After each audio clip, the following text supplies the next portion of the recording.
What's up, Cadre family? It's Luke Wentland here. Sorry, I'm coming in with just a little bit of cold today, but I still am going to show and do what I say I'm going to do. I'm really excited to talk about this on Mental Health Wednesdays, Mental Wellbeing Wednesdays, especially in the workplace. This is something as an individual who suffers with generalized anxiety disorder as well as panic attacks, leading companies, reporting up, all the different things. I've been in many different positions and places, and I'm just going to share a couple tools and tricks that I think may be able to benefit you.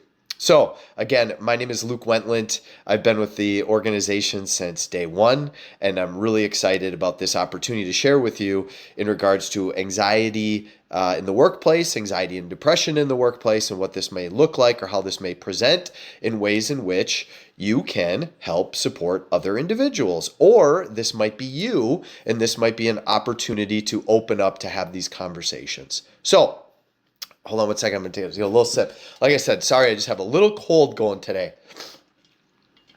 That time of year, though. Hope everybody's having a great Wednesday thus far. The beginning of the live streams, starting with Dr. Sharice and moving forward, whether it's Rachel, Kirkaby, you name it, it was outstanding. So thank you for those individuals for sharing. That allows me to continue to improve my mental health muscle. Junk Food Junkie, always good to see you. Speak Wonder, you're the best. Love you guys. So again, what are some symptoms? What's up, Steph Irwin? What are some symptoms when it comes to anxiety in the workplace, or for those individuals with anxiety or depression? Individuals can become disengaged. Individuals may find their performance dropping. There could be a loss of interest at work. Focus could be difficult. Fatigue, lack of energy. All these things are very noticeable when somebody goes from struggling at work to very anxious at work to, again, some individuals will say Sunday scaries, but Sunday scaries are basically every hour on the hour, every 15 minutes, every 30 minutes, every time they run into their boss, every time they walk into a meeting, every time there's a performance related issue.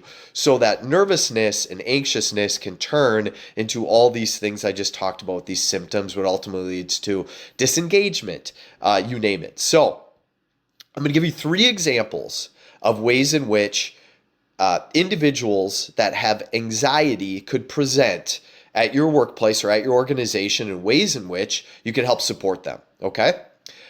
Jules, always good to see you. Good afternoon to you too. So I'm going to give you 3 examples. What's up, Shannon? And remember these as you lead teams, work with others, or engage anywhere, whether it's in different communities, different organizations, you name it. So again, I apologize about the cold, but I'm going to show up for this family here because it's very, very important to me. So number 1, Zoom meetings, right? Zoom meetings.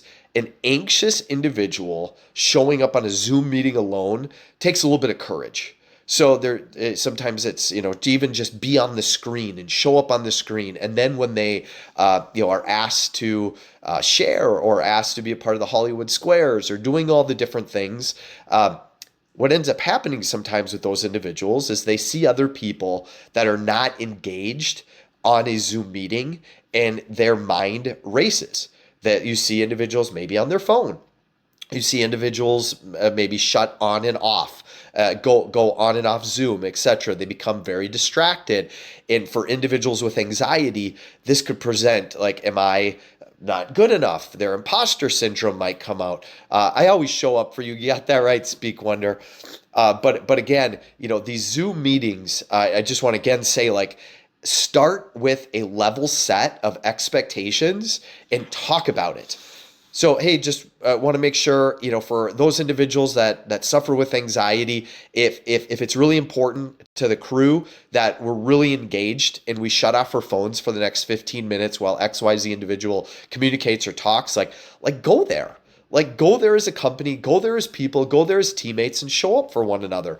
Or the individual that I hope individuals have work at an organization where they feel they can share, to be to the point to say, hey, I'm struggling with our Zoom meetings, especially when everybody feels distracted and the Zoom screens go on and off, and it looks like people are not invested, especially when I communicate and talk, and that messes with my mind, etc. So number one, Zoom meetings. Number two, emails. And my brother-in-law is a very decorated businessman. I respect the living daylights out of him, and he always says, this is my one thing I do for individuals that are obviously anxious in the workplace, is I always reply to basically almost every single email that he knows. So that every single email that he knows that he must communicate, right? And he'll literally reply back, we'll get back to you. We'll get back to you. We'll get back to you. We'll respond. We'll get back. So what it's doing to the, obviously on the other end, the anxious employee is telling them, I will be hearing back from you. My email's not just sitting in the ether. It's something that will be responded to.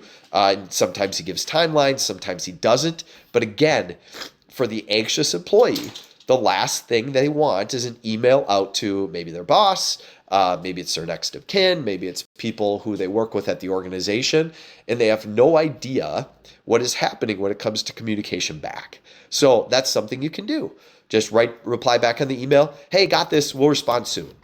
Take you literally 4 seconds, right? Hey, got this, we'll respond soon to you. So that's something to think about. Last but not least, performance reviews. Okay, performance reviews. Individuals with anxiety, this is a world-class stressor for them, more often than not.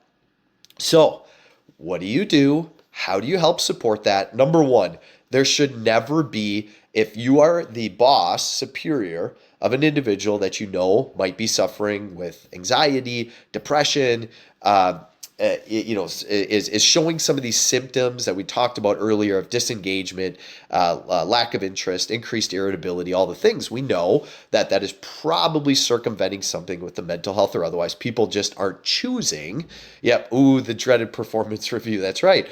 But people just aren't choosing these things. They're not just choosing to disengage. They're not choosing loss of interest. They're not choosing. More often than not, it could be relationship with boss or otherwise, or, as I said, presenting with anxiety may lead to thoughts on performance reviews. I beg you to either, if you have anxiety, to talk to your superior and let them know never any surprises, or the superior talks to their next of kin and tells them there will never be any surprises. The last thing that anybody with anxiety ever can deal with is coming into a performance review and all of a sudden there's bombs being dropped. We're struggling with your communication. You're not getting things done on time. And we waited 90 days or 180 days to share this information because what's going to end up happening ultimately is individuals with anxiety their minds will race to those conversations that were had when they could have, again, it's the leader's problem, or the leader needs to understand the emotional intelligence surrounding the individuals that they get the privilege to work with and lead, that they can ultimately talk about these things. And no surprises. Hey, just want to let you know, tomorrow we're going to be meeting and there might be an uncomfortable conversation when it comes to ABCD. Like, just let them know. And so whether it's the one sleepless night or the communication through that process, it's really, really important to make sure and encourage individuals to be able to really I always say, like, individuals with anxiety need things real time. When it's not real time and it's out in the ether, or it's out 1 week, 2 weeks, 3 months, and it like sitting out there, and all of a sudden it comes and it's presented, there's lack of trust. There's a bunch of different things that can lead into that. So these are the 3 things that I just want to share today about how you could potentially help individuals with anxiety, whether it's on your teams, your bosses, or otherwise. You could take this and you can share this with your team, and maybe this might be some things that might help you. So again, number 1, the Zoom meetings. Number 2, emails. And last but not least is performance reviews. So these are 3 areas in which you can have conversations about. There's hundreds others, but these are some of the ones, especially with individuals with anxiety. This guy. may be able to support and help from a leadership-based perspective, either down or up, regardless, to be able to help your people. So I hope this was helpful, and I hope it allows to continue to build safe, understanding, emotionally invested workplaces where people can show up for one another and do right by each other. Because if we're not doing that, what the hell are we doing anyhow? So Jules says, I shut my office door so my coworkers don't bother me. That is great. And as a Zoom meeting, I love it. Speak Wonder added a few things when it comes to performance reviews and people pleasing. People pleasers have a tough time with performance reviews. They certainly do. But it's also the superior's job to ensure that they never have surprises when it comes to the performance review. I have been a part of a lot of reviews where all of a sudden the individual walks out and goes, I had no clue the last 90 days I wasn't meeting the mark. That's to me unconscionable. So again, with that being said, I hope these things help you and your organization as you lean into helping individuals with anxiety and depression at your workplace, which is a large percentage of every company on earth right now, is individuals suffering with anxiety and or depression and being able to support those folks. So like I said, I hope this helps. Take what you will from it, lean in, working with your organization or otherwise, and I hope this helps. And I look forward to next week when we bring and talk about, for me, for example, how mental health and the workplace could support your teams and your people. Have a wonderful rest of your Wednesday. I personally can't wait for tomorrow. That's a day I really look forward to learning a lot about, as it's something that we're all going to be at one day or another as caregivers, whether it's helping support individuals that are younger than us, or helping. I had that happen at a company. Did tell me that after 2 years working there, unbelievable. DJ Kirkaby, you're absolutely right. I have seen this. I've seen this for years. What ends up happening, and this is much bigger conversation, is we have managers that are escalated that really don't know how to manage, and we have leaders that don't know how to lead. And ultimately, what ends up happening is we have this big separation gap when it comes down to objectives, goals, responsibilities, but most importantly, the human beings that we work with, and making sure that they're taken care of, their psychological safety, they're supported, everything is known or unknown. The unknowns become known. Gosh, excuse me.